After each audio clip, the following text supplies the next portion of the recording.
Jimmy Uso seems to be getting a little too big for his britches these days, and it will probably cost him. And we are here to discuss that and so much more, because this is the WrestleTalk Podcast SmackDown review for SmackDown September 22nd, 2023. I'm your host, Tempest, alongside the lovely and wonderful Sat E. Nyangi, wearing a Canadian tuxedo today. Sat, what's causing all this? I'm so happy you noticed. I wanted to pay a tribute to a Canadian, I want to say, what's the word? A Canadian staple. I would love to see you do it one day. But also, I want to give a shout out to all my fellow Canadians out there that's watching the show. What's causing all this? Well, today's Saturday Day. Happy Saturday Day. It is Saturday time. It also means it's time to do a little fuse.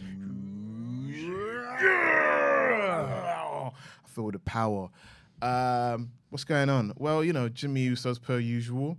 The delusions of grandeur, because he thinks he's back in with the Bloodline family. That is the story they're trying to tell. But unfortunately, most people are not buying what they're trying to sell with the storyline. That's the issue. So me and Tempest here, it's our job to decipher this episode and trying to offer our comments on it. But yeah, it's mostly, Jimmy Uso is out of control. He thinks he's part of a group again. Solo Sikoa is kind of seeming a bit more disillusioned each week with what's happening. Paul Heyman, he's getting more grayer on the sides because, he can't handle these two loose cannons. It's all leading up to the return of Roman Reigns whenever that happens. But meanwhile, we got John Cena, who has made it his statement since now that he's back for those few weeks or months to go after the Bloodline. You've got AJ Styles who's trying to get revenge. But yes, that's what we're going to talk about. Yeah, we will talk about it. So before we get into that, make sure, of course, that you like this video, subscribe, and enable notifications. Great googly moogly. Subscribe to the WrestleTalk Podcast channel, if you would please. We're going to get into this because the show opened with John Cena coming out, talking about all the things that he's done since coming back to WWE. He's been a host, backstage correspondent, referee. They're doing the what chant at him, like proper Stone Cold Steve Austin used to, where he would just be naming things, going on for 20 or so things, but Cena names like 3. He's like, that's it. That's all I've got. You got, all right, we're moving on. And I've been in Hershey, Pennsylvania, and Pittsburgh, Pennsylvania, and Denver, Colorado, and such. But he gets to it and says, I did not come back to be a host or a backstage correspondent. I came back to compete, and I want to start that tonight. Everyone goes, yay! And he says that he's not happy. He's mad with the Bloodline. Ooh. And he could take on both members of the Bloodline himself. He's ready to, but he doesn't think he needs to because he's got a phenomenal partner. And, of course, that this heralds the arrival of AJ Styles. AJ Styles comes down to the ring and says, you want me to team with you? Well, the Bloodline, if you want some, come get some. Jimmy Uso and Solo Sikoa come down to the ring. They get on the apron, and then they're like, just kidding. And they leave. They do not engage. So they go to the back. We get a backstage segment where John Cena and AJ Styles are like, Adam Pearce, let's get this match done tonight. Let's have the main event. And Adam Pearce is like, I actually don't have any authority around here to make matches. What? I need to get this approved by Roman Reigns, apparently. What? I don't know. It's whatever. Match isn't happening. Match end up not happening at the show at all. This ends up being a match for Fastlane, as we learn. We get a later backstage segment. First, we get a backstage segment that is just mute. It's just visuals as they're talking over, throwing a commercial and such. Where Adam Pearce, and it goes up to Paul Heyman, he's trying to talk to him. And I always love when they do this in WWE because they're like, okay, it's a pantomime this time. Yeah. Like, he's like, I need to talk to you. I need to talk to you. And Paul Heyman's like, talking on the phone. But then we move on. Later in the show, in the Bloodline locker room, and this is where things start getting a little bit more interesting. Because to this point, it's just been, pretty standard Bloodline stuff. Nothing of note really happening in these segments. But the later backstage segment means that Adam Pearce comes into the Bloodline dressing room and says, all right, I've got the contract here for you two against John Cena and AJ Styles. And Paul Heyman's like, yeah, that's fine, just not tonight. He's like, no, not tonight. This is for Fastlane. And Paul Heyman is still not all the way down with it. He still needs to get the green light from Roman Reigns, which he doesn't have yet. But Jimmy Uso is like, yeah, that sounds great. Takes the contract. He's like, yeah, all right, we'll be there. Adam Pearce walks off. Paul Heyman says, oh, Jimmy, that still needs, taps on his iPhone. That needs approval. And he goes, okay. And he leaves. And he kind of like turns to Solo and he's like, what's going on here? And Solo's like, don't worry. After tonight, there won't be anyone for us to face at Fastlane. Low. We move on. The main event segment then, this is hilarious to me because it's the nitpick of WWE fans everywhere, how they start the show with no main event in mind, that whole trope and everything. They didn't have a main event until like 15 minutes before the segment in this case, because the main event segment here is a contract signing for that tag match. A tag match that was not even broached until 15 minutes before, but someone typed up a contract really quickly. Yeah. Right? No, nitpicks aside, they got their fax sent from Titan Towers. Facts. Nitpicks aside, we then go to the ring where John Cena comes out first to sign the contract, have your typical contract signing segment. But AJ Styles does not come out to join him. Instead, AJ Styles is shown being beaten up backstage by the Bloodline, where Jimmy Uso beats him up, puts him on top of a bunch of crates, beats him, kind of like tosses him off, and then Solo Sikoa runs off of like a giant electrical lighting unit of some sort and does a splash into just the abyss. Because they had all these production crates stacked up everywhere, like they were building a fort. Like it was pillows, and you were gonna hang your blanket across and keep it under the TV so you can play video games before bed and such. Having a sleepover. Anyway, this fort of production crates, it blocks the view of what was clearly a crash pad. And AJ Styles has been put through a table, and he gets wheeled off, taken into an ambulance by Carl Anderson, and Adam Pearce and John Cena are all back there. They send him off. He's out, done for the count. We then go to the ring again, and Paul Heyman grabs a mic, and he starts saying something, and Jimmy Uso just takes the mic out of his hand. So that's what happens when you mess with the Bloodline. Haha. And there's a really good snapshot, which has been used for the thumbnail of this podcast, where Jimmy Uso has just taken the microphone and Paul Heyman is like, "Urgh," and Solo Sikoa is giving him the side eye because things are not all well and good in the Bloodline, nor have they been for all of 2023, it seems. But he says this is what happens when you mess with the Bloodline. And then John Cena comes out to indeed fight the Bloodline 2-on-1 and does a pretty good job of it at the start. He fights off Solo and then starts hitting his 5 moves of doom. But before he can make it all the way through the 5 moves of doom, he gets hit with a Samoan spike from Solo, and that's John Cena done. He gets hit with a Samoan splash from Jimmy Uso. They sign the contract, they put it on Cena's chest, and then he hits another Samoan splash, and they both raise the ones. And Jimmy does it first, and Solo kind of like looks over at him, and then Solo puts the 1 up, which is always interesting because whether or not Solo raises the 1 has been like, ooh, what does it mean for like the last year? But he did do it here. And that's how SmackDown goes off the air. So, Sat. That's me. First of all, this is where we've gotten to now with the Bloodline story. Mm-hmm. I'm a little bit over it. Like, I feel like I've blown my lid at this. The lid has been blown. I don't have that much more to vent about. Yes. You know our feelings about it, of course. But does this make any sense to you? And please, I know you're Mr. Brightside here, so do try and talk me into this. Unfortunately. Oh. For disclaimer, no, this is why, okay. Instead of me, what we do, what's gotten us good reviews on SmackDown is the fact that we analyze characters, right? Mm-hmm. All right. Well, this is what we've been told so far. First, Jimmy was out. Then what happened? Solo said, "You're not out until we say you're out." Then Jimmy goes, "Fine, I'm in the bloodline." And then Paul goes, "Well, you're in the bloodline, but you're not really in the bloodline." And now this week, they're the bloodline.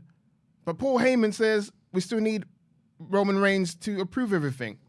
So I'm trying to figure out, what does he do on the phone all day? I mean, by now you should get an answer. I think that's the issue. The issue we're having is the issue that probably Paul Heyman's having, or we're all having. It's they don't know themselves, okay? My only positive, because remember, I have to talk you into it. The only positive, the only silver lining is this. Jimmy and Jay have to wrestle now. I mean, they've done all of this. You can't undo it. You can't undo the genie in the bottle. You can't put the milk that's been spilled back inside the jar because it's, The dirty. jar?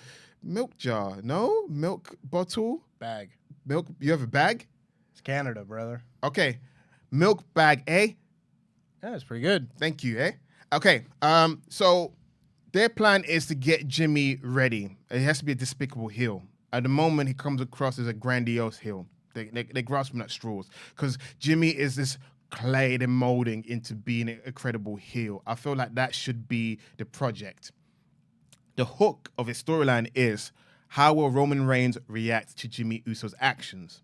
If it was me, I would assume they would do the whole Sammy situation where we assume that he's going to kill him, but instead he's actually impressed. You've stepped up in my absence. You've taken out John Cena. You've taken out AJ Styles.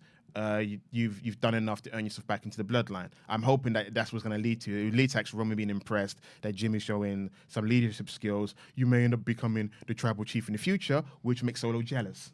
You need some sort of development within that group, a new dynamic, because you can't go with the old one because Jay's no longer there, Sammy's no longer there, so they have to create a new dynamic within the group that'll make him interesting. But again, the issue we're having is they keep flip-flopping whether or not Jimmy's in the bloodline or he's not in the bloodline. But for me, the way I see it is Jimmy by himself just didn't work out in the beginning because he didn't have a defined, distinct character to roll by himself. I kept saying it to Tempest. If Jimmy's by himself right now, he'd be a third-rate heel behind Grayson Waller and Austin Theory, and you don't want to be in that kind of spot on SmackDown. So it's better for him to have the bloodline heat. He's got the comfort of being in the bloodline, but only this time, hopefully they give him a character development, because the last time he had the comfort of the bloodline, he had the comfort of being the other Uso that was just happy to be there. But he can't be that anymore because Jey Uso is getting main event reaction. He's got a new theme that's popping. The crowd reaction is incredible. He's now in main event slots. That's Jey Uso on Raw. Jimmy Uso's on main event stuff as well because the Bloodline's lacking bodies. I think if Bloodlines had more members, they wouldn't need Jimmy. But Bloodline needs Jimmy. Jimmy needs the Bloodline. So it's kind of like a marriage of convenience, if that makes sense. We're past the point of caring anymore. It doesn't make sense anymore. We can't. If you don't emotionally invest, you ain't gonna get hurt so much about the nonsensical plot of the story. But you did ask the truth, and the truth is it doesn't make sense because we're going off what they're showing us. Solo said it. You're out of the bloodline. When we say you're out of the bloodline, and the next thing you know, he's threatening to spike him in the throat. It's kind of like, dude. He tried to be by himself, but you kind of told him he's not by himself. So it's kind of like, make your mind up what side of the fence you're on. So but if you ignore all of that, it's all about getting Jimmy ready for Jay. So that's where I envision it. So when I look, I'm like, I'm overlooking the dumbness. It's about getting Jimmy ready. So it's all about where Jimmy's at in terms of character progression. So far, he's grandiose. He is egotistical. He is full of himself. It's better than what it was a few weeks ago. But where does it lead to? That is the question, and we don't know because they don't know. I think it's a very well put argument. I agree with everything that you said. Yeah, honestly, I wasn't gonna be an idiot. Listen. I know I'm Mr. Positivity within reason. All right, it's right within reason. Because I keep saying to Tempest that it's easier to jump on the bandwagon of negativity. It's actually much harder to see something more positive, and that's the interesting part. Is that what can you make? Lemonade out of lemons? You can, because the point is to get Jimmy ready for his run, and he needs the group. The group needs him. We have to also, another thing I want to add, it's family. It's not like NWO or DX or the corporation. This is actually blood ties, so it kind of makes sense that you'd have an argument with family and then backpedal and want to make nice. So you have to remember, at the end of the day, they are family, and family do that. You have a big argument at Christmas or Thanksgiving or, or at a wedding or a funeral somewhere, and then 6 months later or even a few weeks, you make up via text and you guys are cool again. There's still some, harboring feelings, but, you do your best with family. That's another way to look at it as well. Mm-hmm. Yeah. I think the biggest thing that I took away from this episode of SmackDown's Bloodline involvement and everything is just like, I'm not exactly sure where this aspect of the story has come from. The undercutting of Paul Heyman and Roman Reigns by Jimmy Uso. Like, I guess a lot of things have happened this summer, and I just feel like the idea of Jimmy Uso now undercutting Paul Heyman's decisions and taking the mic from him and everything like that is just an idea that they have had to extend this out a little bit longer and everything. Like, I don't know where that aspect of things comes from, because they told a very, concise story over the last year where no one would do that. Like, you're not seeing anybody like go and take the microphone out of Roman Reigns' hands without the crowd going, ooh, and everybody in the ring being like, you shouldn't do that. That's a no-no. Don't do that.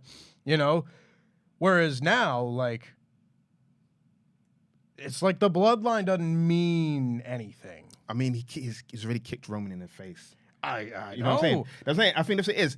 You're right. It's because the dynamic has changed. As I said, they need to change the dynamic up. It went from being Roman's untouchable to he's touched him now. You can't backpedal that much because he's already kicked him, and he saw what happens when I kick him. Well, he actually offered me back in the bloodline. So it goes to show you that Roman needs me. So he really knows that Roman needs him. But then Roman now knows that Jimmy needs him too. So what kind of alliance can they do? An alliance of convenience? Again, they're both buddying up to each other. They're both like, I hate your guts, but I need you. That probably might make it more interesting if it is admitting that I need him, but I don't like him, but I need him. Okay, I need him by my side because I need to keep the title.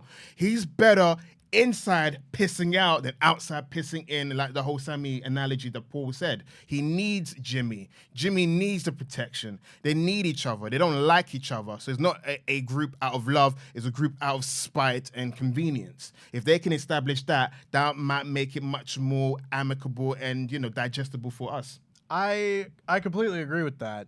I think the only issue with that is, in order to tell that story, you kind of need Roman there to tell his half of it. Like, I don't think it's a story that really works because, like Jimmy's not doing anything for Roman right now in terms of keeping the title, because Roman never defends the title. No, he's just the and belt. Roman's not doing anything for Jimmy either. So I'm like, I agree with the idea of it, but in execution, it doesn't work without Roman Reigns also there. The main character of the story is absent. You could kind of argue the fact that Solo hasn't put a thumb to the throat is Roman giving him space to breathe. You could. Because it could have done it from a vacation spot. It could have been like because then again, this is why I say they need Jimmy in a group. No offense to, like, Solo is a silent giant, but look how boring it would be for just Paul and Solo every week. No offense. It's what does Paul doesn't have much to bounce off, because the joke is Solo doesn't say much, but then you got two characters that it's kind of like a friendship group, two people that don't really talk to each other hanging out. So it's kind of like, it's obvious because the chemistry is kind of off, because it works more when Solo's angry and then Paul's like molding him, because again, even that dynamic has changed. It went from like Paul being like probably the only guy that can get Solo to do his bidding because you can be the next tribal chief, you know Roman Reigns seems, now it's like, I can barely keep this guy. It's I guess it's more of the story of when Roman's not around, it's kind of like the naughty kids. That's not that kind of stuff. But yeah, the dynamic is all over the place. But again, I'm happy Jimmy's back in for the simple fact that they don't have that much members. If they had more members, then he can be disposable. But right now, they need him. He's in a good spot. And I hope they create a new dynamic that makes him entertaining and viable for this WrestleMania match. Because this sounds like a pre-show match if they still did pre-shows. Because Jay's got that redemption storyline on Raw, while Jimmy's got a storyline where he's just, I don't know, man, all over the place. I hope they turn it around and turn it around soon. For our viewing sake, we will get into the rest of our SmackDown review here, but make sure that you let us know what you think of Jimmy Uso's current place in the Bloodline and how long is it going to be before he needs to be put in his place, either by Solo, Paul, or Roman Reigns, the returning Roman Reigns. Let us know all of that in the comments down below. And in the meantime, let's crack on, because we had our opening match of the evening, that being the Street Profits versus Rey Mysterio and Santos Escobar, the LWO. And I really enjoyed this match for obvious reasons, because everyone involved is very, very good. I thought this was a really fun opening tag match. I got an itch on my nose. It's really bothering me. I've got itches because my facial hair, I need to trim it down. So if anyone's wondering why am I doing this, that's because I got itchy. My facial hair is starting to rise. I feel your pain. Yeah, brother. This was a really good little match. They did a lot of really fun stuff. It made me realize how much I would enjoy seeing just a straight up Montez Ford versus Rey Mysterio match if they were just given like 12 minutes of TV time to go out there and have a really good U.S. title match. Like, that'd be great. That would be awesome, because they were doing things here where Rey Mysterio was doing like the frontwards Hurricane Rana into the corner. Lots of really like cool, exciting action, because you got the flying guy and the power guy against two lucha people who are of differing heights and weights and everything. So there was a lot of like good clashes and meshes of styles here. I really enjoyed what they were doing. And then we got to the finish, which at first I was like, oh, I sure as hell wouldn't have done that. But then I continued to watch the show and I was like, actually, I might be able to get on board with this. Because what happened here was Bobby Lashley picks up Rey Mysterio and hits his big slam on the apron. And even the commentators are like, he's done. Rey Mysterio's done. That's it. Match over. Because the referee's not paying attention. Rey gets rolled back into the ring. Angelo Dawkins sees this, and he like kind of hesitates for a second. He's like, "Oh my God, that's cheating. He's been killed." And Bobby Lashley screams at him to finish him, and he picks him up. Looks like he's gonna hit a powerbomb or something. But Rey Mysterio rolls through into the sunset flip and pins Angelo Dawkins. 1, 2, 3, roll up, win. So at first I was like, damn, you're beating the Street Profits already? Because Bobby Lashley then walks out on the Street Profits. And I was like, are we really going to break these guys up already? They've had like 1 tag match, 2 tag matches, no matches as a trio. We've gotten nowhere with this group yet in terms of their potential. And it looks like they're going to break them up. But it doesn't necessarily mean that that's the case, because the show continued. And we'll jump to this next segment as well, just to give you the full picture, because Bobby Lashley is backstage and the Street Profits come in shortly after the match anyway. And they come in and Bobby Lashley says, like, you hesitated, you didn't pull the trigger. If I can't get you to play the game, you can go sit in catering and I will find someone else who can. And kind of like walks out and leaves them just kind of like, because of the story that they then told at the end with commentary and with this is that in, no such words, the Street Profits are struggling being heels. They're struggling adapting to the mindset of cheating and using distraction and the interference and this and that. And maybe this is then going to lead to a proper full-on heel turn, maybe with new music. Oh, gosh. Who knows? But it looks like instead of just Bobby Lashley leaves them and this ends up being like a really short 6-week thing that didn't end up going anywhere, instead it looks like they're actually going to use this to go even further with a heel turn. And I would be very into that. In the multiverse, if Shelton Benjamin wasn't released, it would have been like a convoluted way to start a feud between Cedric Alexander, Shelton Benjamin, and Street Profits. Like, this was all this was like, all right, you guys are crap. I'm bringing my old guys in. You guys are out. It would have been a weird, convoluted way. I would have kind of halfway through handshake. Okay, it's a weird way to start a feud, but I kind of dig it. But obviously, Shelton Benjamin released. This is actually to give him edge. I guess what we're watching in real time, which we don't get often, is watching a team slowly turn heel. Right? It's slowly happening. Because the reason we call it slow is because their clothes have changed. They got new tag moves. You know, they've updated the look, but their music and the entrance and demeanor is still of old. So you can tell that it's like they're half in, half out. It's always 50% there. And I guess Lashley wants to commit fully. So for them to commit fully, it's dropping the dancing. It's dropping the music and then adopting a more vicious, serious demeanor. The new Vicious Street Profits. The new Vicious Street Profits, as you mentioned it, yeah. But okay, the only thing that I'm a bit against or negative towards is they had no issue attacking the other two members of LWO last week. So what's the issue this week with cheating? It's kind of like, you know, it's one of those things where it's like, had this been last week and then this week they attack LWO, you'd be like, oh look, it's them listening to Lashley. They're now being more vicious. It's like you were vicious last week and now this week you got a conscience. It's kind of like, I don't know. But again, the fact they're telling a story, it is a slow burn. I hope we see it, you know, come to fruition, the plan they're trying to have. And also it would be great to see Bobby Lashley wrestle at some point. It's ridiculous he hasn't wrestled like in a few months. You know, I think you can sort of explain last week's attack on the LWO and such, in the sense that here they were still willing to capitalize on the interference. It's just that Dawkins hesitated and it cost him the match. Right. Whereas last week they had to be told, go attack them, because they go over to the corner and Bobby Lashley whispers in their ear, like, you're going to go and you're going to attack those guys. And then they did it. It wasn't like they jumped into action immediately and attacked them by themselves. So they're still kind of learning. It's not natural. It's not natural being heels. Again, I consider, for me, whenever is a different way of telling a story, I'm always a fan of it. It almost kind of reminds me of when Booker T was going through a losing streak and Sharmell was chastising him. And then that was like a catalyst for him to snap and turn heel on his friend Redacted. Yeah, so I am into this. I'm into this. They gave Rey Mysterio another win, U.S. champion getting a win. We're getting the Rey Mysterio-Santos Escobar match next week on SmackDown. God forbid any of these goddamn matches get booked on the pay-per-view that there are no matches announced for, but regardless. My spider sense are tingling. If it's the match that happens next week, I wonder if the new Vicious Street Profits will have a say in that. Maybe. And then, you know what made me laugh?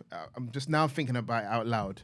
If they are into cohesive storylines, I would not be shocked if Lashley beats Rey Mysterio for the United States title.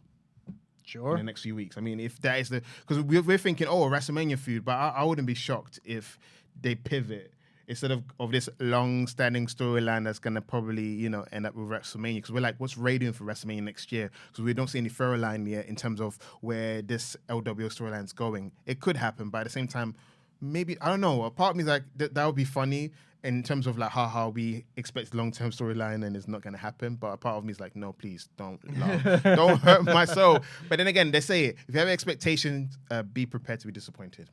So we will see. Yeah. After the match, of course, we have Austin Theory filling his diaper with... I loved it when you said that in the news. Yeah. Because I tell a lie, because it was one of the funniest things I saw on the show. Earlier, before we went to the first match, I believe, they post a big graphic that just says, The Rock, SmackDown tonight. And I was like, I would have heard something about this, you know, by now if that was the case. And sure enough, it's just WWE false advertising to high heaven, because The Rock on SmackDown tonight was just, we're going to show a recap of last week. So good on you, WWE. Never change unless you can, in which case do. But they show that promo package of everything that happened last week and how great it was. And immediately afterwards, Austin Theory goes and he throws a tantrum. He's yelling at Michael Cole, and Michael Cole's like, what? What do you want? Austin Theory's not happy. He gets told to go away by Adam Pearce and the other officials. And then backstage, he gets reprimanded for hijacking the show. And he's talking with Adam Pearce as they're walking, and the Brawling Brutes are there, and they laugh at him like, you got humiliated by The Rock. And Grayson Waller shows up, and he's like, oh, don't listen to them. They don't know a real star when they see one. And a match is made for later. Tag match is made for later. That's all there was to this. This was also the run where they did like 4 segments in a row that weren't a promo or a match, where it was just like, Theory in the ring, Vignette, backstage. And I was like, my goodness, space them out at least. Because we also had Alba Fire and Isla Dawn saying in a vignette that the WWE Women's Tag titles are cursed Because ain't that the truth? And that curse is the result of one of their spells. Nice. Every person that holds the women's tag titles is met with misfortune. Which is, I mean, like, hey, at least they're leaning into it. Mm-hmm. Like, it's fun. I'm into that. Me too. I'm a fan of that. And it's also good to know that they're alive. The Holy Alliance are alive. They haven't been shipped back to NXT or anything like that. They're still main roster act. So that's a plus as well. Yeah. Must have seen my tweet from this week being like, why did they get brought up? Mm-hmm. Why? Why bother? Because at the very least, like, we've been saying that we need some more bodies on SmackDown just to, like, you know, differ up these matches a little bit. It's the same women because you'd be forgiven for assuming there's probably, I don't know, 5 women. 6 if you count Shotzi, like Dakota being hurt. But like Shotzi, Bayley, Iyo, Asuka, and Charlotte. That's the whole women's division. And sometimes you get Michin, and sometimes you get Scarlett. Sometimes, but yeah, it's compared to Raw, where I feel like you do see. It's sometimes similar women, but you see like there's more active women involved. There's more than one segment going on. On SmackDown for a while now, I feel like for the past summer, it's just been one segment. Mm-hmm. It's just the world title segment, and besides the world title segment, we're getting nothing else. It would be great if we had the women's tag champions. If we had Chelsea Green and Piper Niven appear on SmackDown just to break up the monotony. It did happen, right? Did Chelsea Green go SmackDown recently and lose a match? I don't think so. I'm thinking of Raw. She lost on Raw, but I nearly confused it for SmackDown. And then I realized it's Iyo that loses on SmackDown. Not tonight, though. Yeah. But yes, I mean, give Alba Fire a short TV program with Iyo. Give Iyo a win over Kaylee Ray. Like, I'm for all that. I like it, but at the same time, I want it spaced out. I do want more women's segments. That's the issue. We don't have a B plot on SmackDown. We used to have it. We used to have 2 women's segments, which was better than nothing. But now we just stuck to one, and it's not helpful. I agree. So we move on because next, indeed, was the WWE Women's Championship match between Asuka and Iyo Sky. But first, Charlotte Flair comes out. And it was like the most deflating thing. And it didn't end up mattering that much because she just kind of stopped an interference spot. She wasn't like, you know, causing the interference spot or getting in the ring after and being like, haha, now me. It wasn't like that, but it was hilarious to me that this match that I think most people watching SmackDown have been like, that's the big women's match. Asuka and Iyo, that's a singles match we're really going to be excited for. And before it can even start, Charlotte Flair's music hits. And I was just like, you got to be kidding me. You got to be kidding me. And she comes out, she goes to ringside. They're saying on commentary that Charlotte Flair has been a perennial contender for the women's championship. And I was like, yeah, you say that like it's a good thing. It's the reason that everybody can't stand her on these shows, whether she's a babyface or a heel. But we move on because they had then had this match, and it was a fine little match. It's kind of where I'm getting a little bit, not even getting, I have gotten frustrated with WWE's scheduling of matches. Right. You know, when Triple H goes on a call or a press conference or whatever and says like, oh, we put Chad Gable and Gunther on Raw to avoid having them avoid anybody having to lose time on the pay-per-view and such. And I'm just like, bro, put the best matches on pay-per-view because you don't have to worry about commercial breaks or anything else on pay-per-view like you do on TV. And it means that Chad Gable and Gunther ends up being like a spliced up match where it's fantastic, and like the last half of the match is like some people's TV match of the year type thing, at least for WWE. But the first half is just like, okay, sit in a rest hold, now we got to go to a commercial, and then we'll come back, and now we can have the match. Yeah. You could just have them on pay-per-view, especially when the matches that you have on pay-per-view are, oh, wait a minute, none. There's no matches announced for Fastlane. We don't even know who Cena's partner is going to be currently. Regardless, this match here was fine. I would have liked it to be great. I think on pay-per-view it probably would have been. That is my point. But they end up going back and forth, mostly grappling towards the end of the match. They were exchanging submission holds and such. And Asuka ends up with Iyo in the Asuka lock, and she is holding on to it and looking like Iyo might tap out. And she gets close to the rope, and the rope is on the other side of the referee between Iyo and the rope. And so Bayley reaches out, grabs her foot, puts it on the rope. Charlotte Flair comes around, punches Bayley. She goes down. This is enough of a distraction, though, to distract Asuka, who then gets a double knee in the back against the ropes, and then Iyo hits the moonsault and wins. So a number of thoughts. Mm-hmm. I've given my thought on the pay-per-view model at this point. Yeah. Smarten up. But is that just Asuka, is that just her run here done? I'm not saying she's going to retire or anything, but, this heel Kana Asuka run this year has not been the greatest. No. Whether it be the non-build for Bianca Belair and her match at WrestleMania into then just winning the title at Night of Champions, bizarrely, because I don't think anybody saw that coming. No, we didn't. Wins the title, promptly loses it, and now she's just lost her rematch, and she's kind of been a tweener or whatever. She's not really committed one way or the other, heel or babyface, and that's kind of it. And given that we only have seemingly room for one women's match on SmackDown every week, I have no idea what they do with her now. Well, don't fret, my friend. There's a fellow Pirates on their way to rejuvenate said career for possibly the tag title run. I don't know. She may have heard that Nia Jax has shown up, and then she might have gone, actually, no, never mind. The rumor has it she's going to be on SmackDown. That's just a rumor. Hey, that sounds great to me. There's a rumor she's coming to SmackDown, so she'll be far away from Raw, far away from Nia Jax that people are afraid of. To answer your question, is this it for the experiment of Kana, or sorry, the heel Asuka? Asuka's main roster career will go down as one of the most frustrating and interesting one on paper. Frustrating because in real life we lived it. It's not as great as the paper's making out to be. That is very much how I look at it. Because people say, what do you mean she's been buried? She's a Grand Slam champion. And then I'll be like, yeah, she's a Grand Slam champion, but she was women's champion, but she wasn't even the focus of the main division. The focus was on Bianca wanting to get her title back, which is nice. I mean, it makes sense.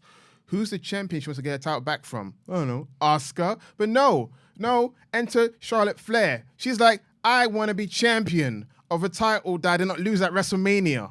Doesn't matter. Even if she'd be like, go to Raw. Rhea's got your belt on Raw. What are you doing here, mate? So the issue is, people say, could it be like a language barrier thing? No. You've seen with Shinsuke Nakamura what happens, man. If you really want to push someone, you can make it happen. I even say, you can even get a manager that does the English promo for them where they can just keep it Japanese. There's ways there's a way to help with the presentation. It's lazy booking if you don't know how to book Asuka. It's lazy because we saw in NXT, the issue of language wasn't a thing. She said no one's ready for Asuka. Good catchphrase. She has a physical charisma. She basically mugs people off of even saying anything by her mannerism. And when she does talk, it's very entertaining. We've seen on NXT how to push Asuka. If Asuka's pushed rubbishly on NXT, then it'll be like, it's part of the course. They don't know how to push or whatever. We've seen him push her perfectly. And, a lot of people say Triple H. Triple H oversaw things. There were storyline writers that wrote well for Asuka. As much as we like to give Triple H credit, you've seen it on the main roster. Without a competent writer, this is the Triple H you get. A competent writer like Ryan Ward, who was there at the time, I forgot who else, before Road Dogg took over and messed everything up. You saw that Asuka, allegedly messed things up for legal reasons. I can't say bad things. Anyway, Asuka was great in NXT. On the main roster, it's kind of half-hearted. If the definition of half-hearted push is Asuka, they half-heartedly push her. Yeah, you're tag team champions with Charlotte, but you're going to wrestle each other. Yeah, you won the ladders match, triple threat ladders match in TLC between Becky and Charlotte, but it's more Becky and Charlotte were fighting over each other. You're just the third person. She's the third person in everything. She's the third person in her own storyline because she's the one that lost the title, but the focus wasn't on her losing the title at SummerSlam. You'll be forgiven for not remembering it was her that got pinned by Iyo. And a rematch happened. Like you said, a rematch happened, and then she lost again, kind of clean. even though she was distracted. What do you do next with her? She's going to be a babyface because obviously right now they're positioning, because Iyo's women's champion, by proxy, Damage Control are the top heels in SmackDown. People say, don't you want Damage Control to be a top heel in SmackDown? Yes, we do. But it's still confusing because it's kind of like you're phasing out a heel run that never was, that never really propelled and never got anywhere. That's where the frustration and the sadness comes from when it comes to Asuka's run on SmackDown. This was meant to rejuvenate her. The whole point of her cutting her hair and getting face paint, it was meant to rejuvenate her because for years we've been asking WWE to push her as this killer, unstoppable heel, which she can be. But it's just like they can't do that. It's like they refuse to do that, or they don't know how to push her as an unstoppable heel.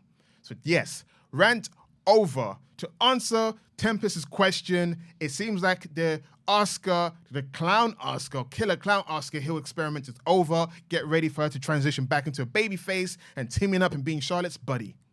Oh, God. I didn't like that. Oh, that was a really good rant. You blew it there at the end. Don't say she's going to team with Charlotte. Until a certain pirate comes back. Yeah, that's better. That's better. I agree with all your points. Very good rant. Thank you. See, I can do rants within reason. Within reason, of course.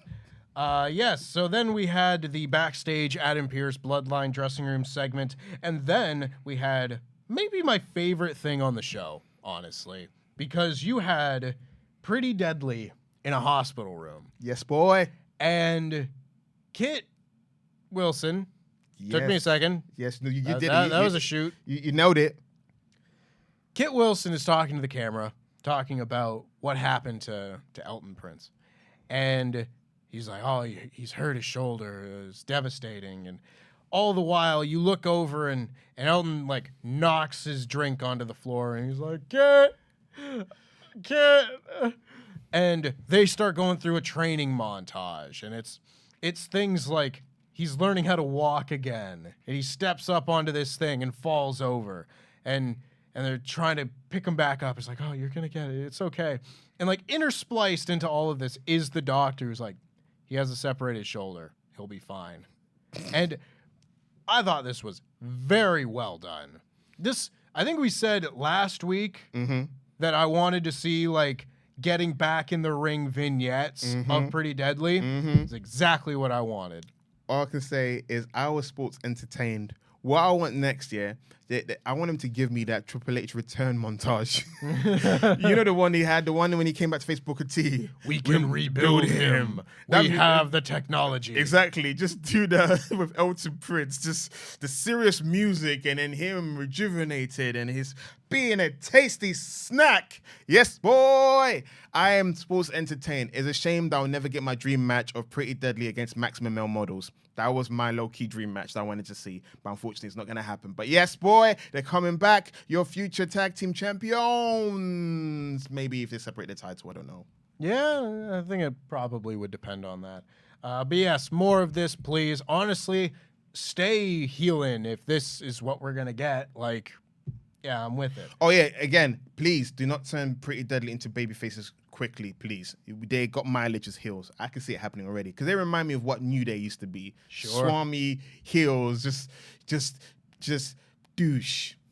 Utter douche. I love it. Douche energy. I love it.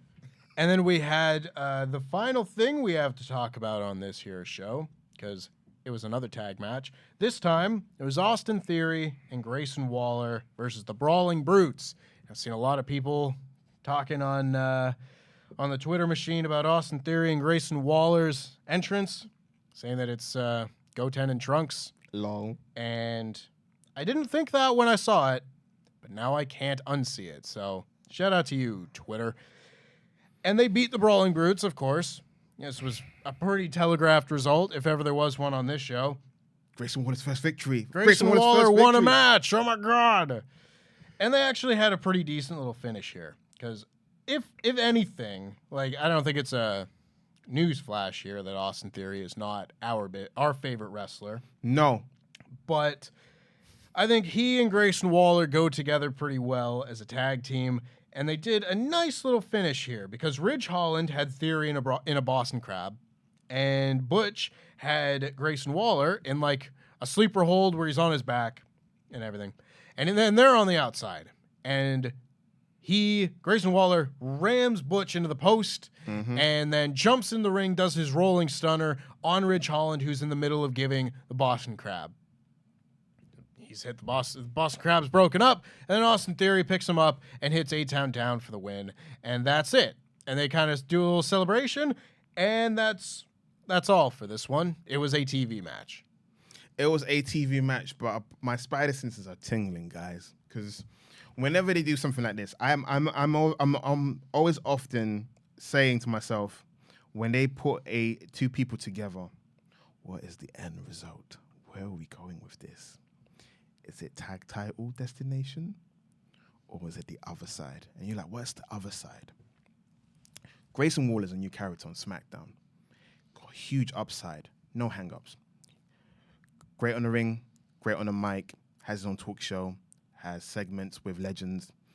He faced Edge in one of his final matches, so obviously they think very highly of him. Austin Theory, who's been a heel most of his time on the main roster.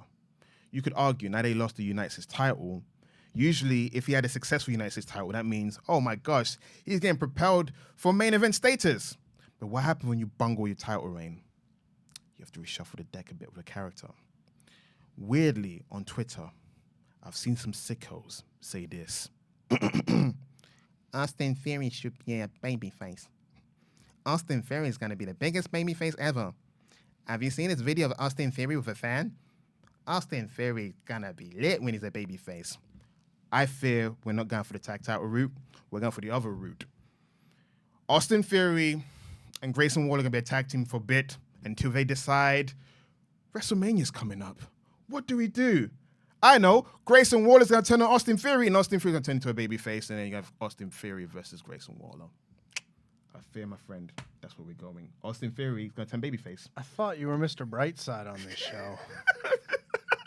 Am I, am I Mr. Common Sense? And that's why it looks like I'm positive. I'm just telling common sense. I just see it. It's telegraphed. Why would you put them two together?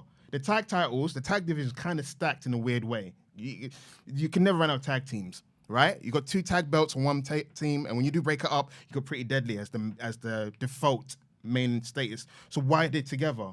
Because Austin Theory's gonna turn face. Grayson Waller's a douchebag. Of the two, who's more douchier? Grayson, right? He's more slimier. Austin is a bit of a lunkhead. You look at who's got more of a almost appealing attribute. You go for the very young, naive guy. They're gonna cheer for him. There's gonna be a small smattering. I'm not convinced as him as a babyface because we're biased. We're anti-Austin Theory here. We're anti. So whatever I say about him, take with a pinch of salt because I'm a hater, as they say. I'm drinking haterade.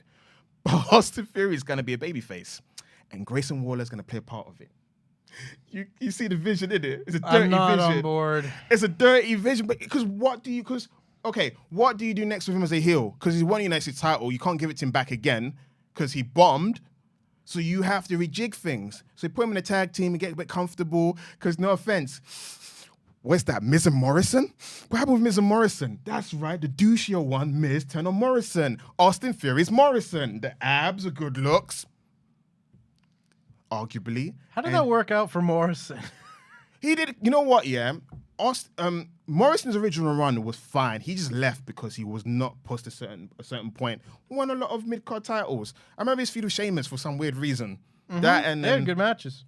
Exactly. That ladder match at TLC. I bring that up because I felt like he was on the cusp. I was like, if there's ever time to move him further, and they never did, and he left because he tried to do what Cody and Drew did. He tried it and.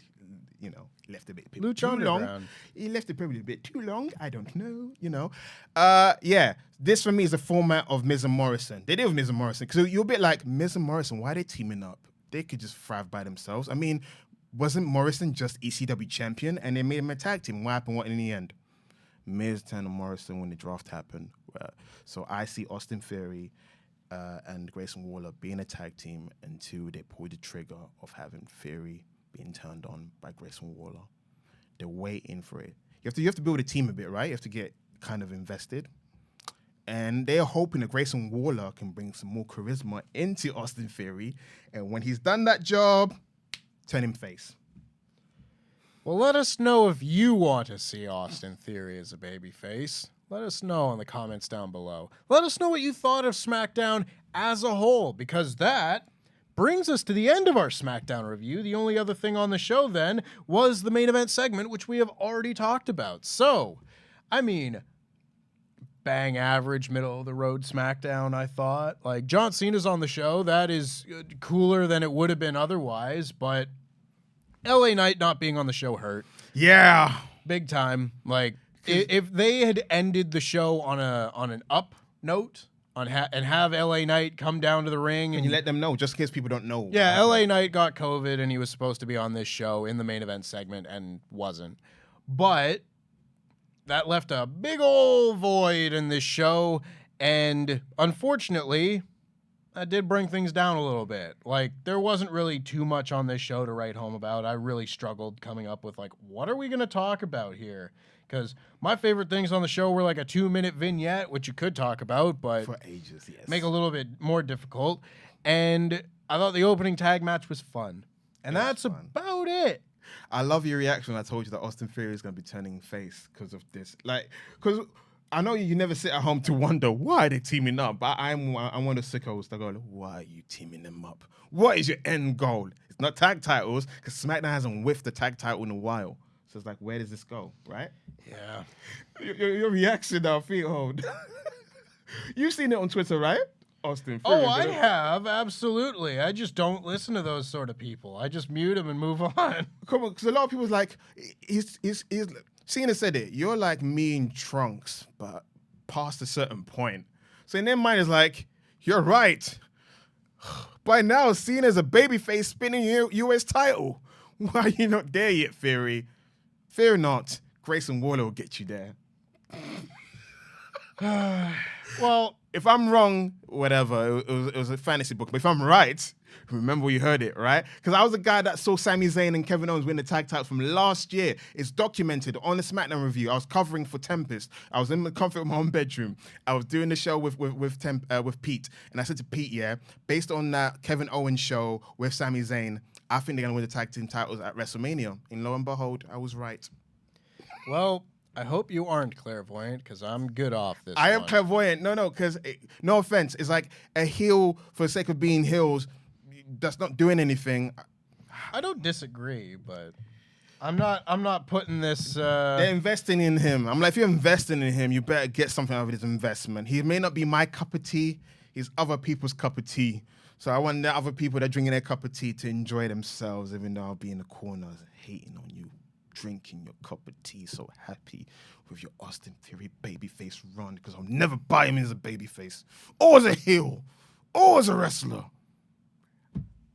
Amen. And with that, we will wrap up our SmackDown Review podcast. We will be back on Monday with our review of AEW Collision. And then, boy, howdy, are we starting to run a pay-per-views. It's going to be pay-per-view city from here to the end of the year, it seems.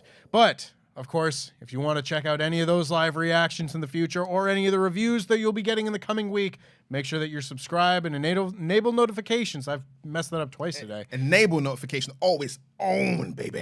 So you never miss a review just like it. I've been Tempest, that's been Sat, and that was Austin Theory's babyface run. We're out of time. And remember, House of the Black Mask. The house always wins. Have a good weekend.